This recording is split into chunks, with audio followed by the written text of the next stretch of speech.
Chers amis, bonjour. J'ai une lumière étrange, je sais, mais c'est pas grave. Ce matin, je vais vous parler de Marine Le Pen et de sa relation à l'Europe. Parce que, en fait, c'est un travail que j'ai fait sur mon site internet, mais comme il y a beaucoup de gens qui ne lisent pas, je pense que c'est bien que je le fasse en vidéo. Puisque demain, ils ont prévu de faire une manifestation pour la soutenir. Donc, Marine Le Pen et l'Europe. Marine Le Pen est la fille de son père bien plus qu'elle ne le soupçonne. Son père, Jean-Marie Le Pen, est arrivé en politique par effraction. Oui, j'ai bien dit par effraction.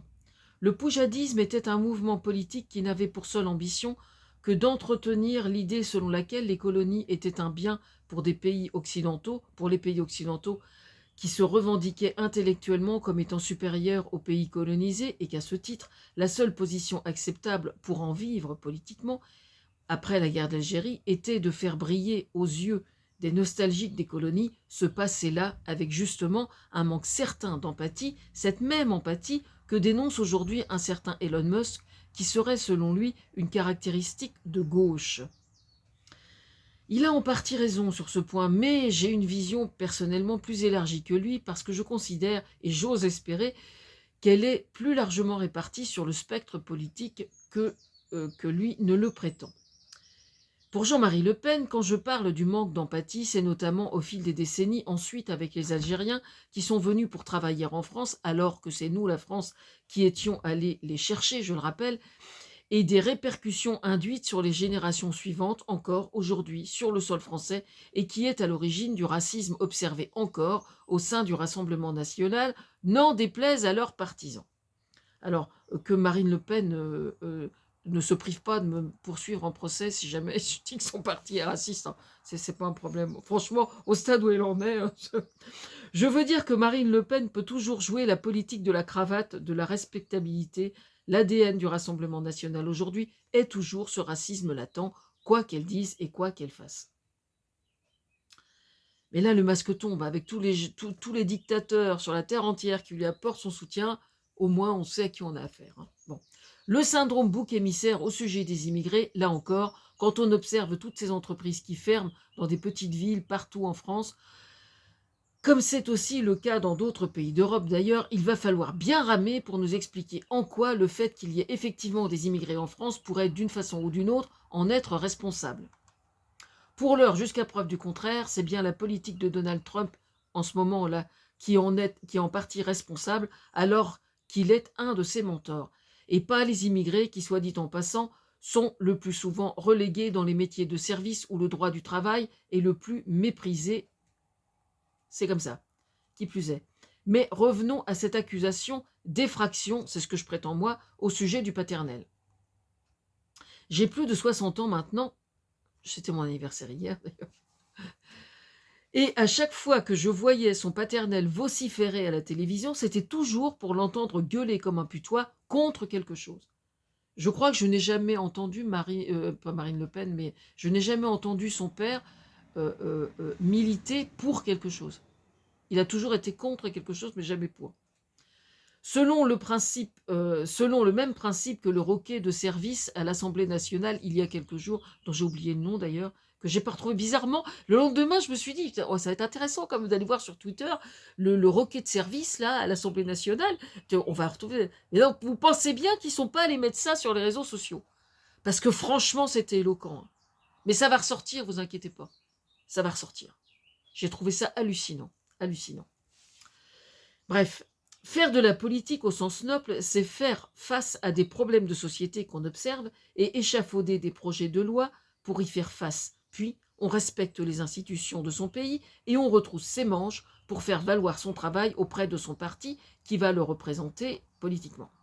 Jamais, pendant mon enfance, je n'ai entendu Jean-Marie Le Pen prendre la parole pour autre chose que de mépriser et s'en prendre à ses adversaires, c'est-à-dire prendre la parole pour défendre des idées ou des projets de loi. Jamais.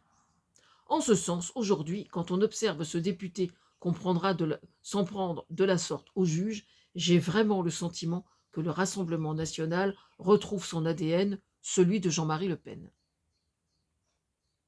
Maintenant, observons la relation que la famille Le Pen entretient avec l'argent. Jean-Marie Le Pen s'est hissé socialement par l'intermédiaire d'un de ses fans qui le considérait comme son père spirituel. Ce dernier l'avait couché sur son testament, et quand il a été question de toucher son héritage, les enfants véritables du défunt ont poursuivi Jean-Marie Le Pen pour captation d'héritage.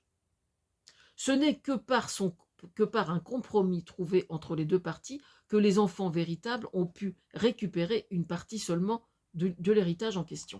Et donc Jean-Marie Le Pen a récupéré une partie. Ça a été arrangé. Voilà. Bah oui, parce qu'évidemment, rester comme ça le cul entre deux chaises, c'était un problème quand même. Parce qu'il ne connaissait pas le mec. Hein. C'était juste un fan, quoi. Il n'y avait aucune relation véritable entre l'un et l'autre. Donc évidemment, les enfants du défunt ont demandé des comptes, ce qui est bien normal. Ce que je cherche à mettre en avant, là, une fois de plus, c'est que la relation à l'argent que la famille Le Pen entretient est toujours par effraction. Parce que là, ce qui est reproché, petite parenthèse, ce qui est reproché, là, comment dire, les partisans du Rassemblement national et de Marine Le Pen reprochent aux juges d'avoir pris cette décision. Mais personne ne parle de la cause qui a induit ça. Parce que le dossier, il est comme ça, quoi. Vous voyez, c'est ça que je veux dire. Je veux dire, ils ont même des enregistrements téléphoniques où Marine Le Pen explique comment elle va faire, etc. Et que ça lui pose aucun problème, aucun problème. Relation, donc, d'effraction au sujet de l'argent aussi. Là, je regardais une de ses interventions au sujet de cette condamnation. Elle crie haut et fort qu'elle est innocente de ce dont on l'accuse. De toute façon, ces gens-là mentent comme des arracheurs de dents. Bon, on le sait, c'est vraiment flagrant. Au sein du Rassemblement national, depuis toujours, si vous voulez, vous leur montrez un truc bleu, ils sont capables de vous dire que c'est rouge. Mais sans problème. Hein. Je veux dire, là, on est vraiment, idéologiquement, c'est du Trump. C'est du Trump, hein, vraiment. Là, par exemple, Trump a demandé à ce qu'elle soit libérée. Bah, il y a juste le problème, c'est qu'elle n'est pas enfermée nulle part. Hein. Je veux dire, pourquoi libérer? Elle n'est pas en prison, Marine Le Pen. La loi Françoise, pardon, lapsus révélateur, la loi française prévoit qu'elle puisse faire appel, elle fait appel, et puis voilà. On verra bien. Hein, voilà. Évidemment, selon les principes qui ont dicté son éducation, elle n'a vu que ça. Je parle de Marine Le Pen. Jusqu'à il y a quelques années, Marine Le Pen et son parti étaient anti-européens. Puis, elle a compris qu'elle pourrait y trouver un intérêt véritable, quand elle a perçu qu'elle pourrait ainsi y trouver profit financièrement. Pour elle, son paternel s'en était chargé. Mais pour ses proches et son parti, il y avait de l'argent à se faire. On sait à présent que c'est par pur opportunisme financier, comme son père l'avait fait, qu'elle s'est accommodée, d'une certaine façon, à l'Europe.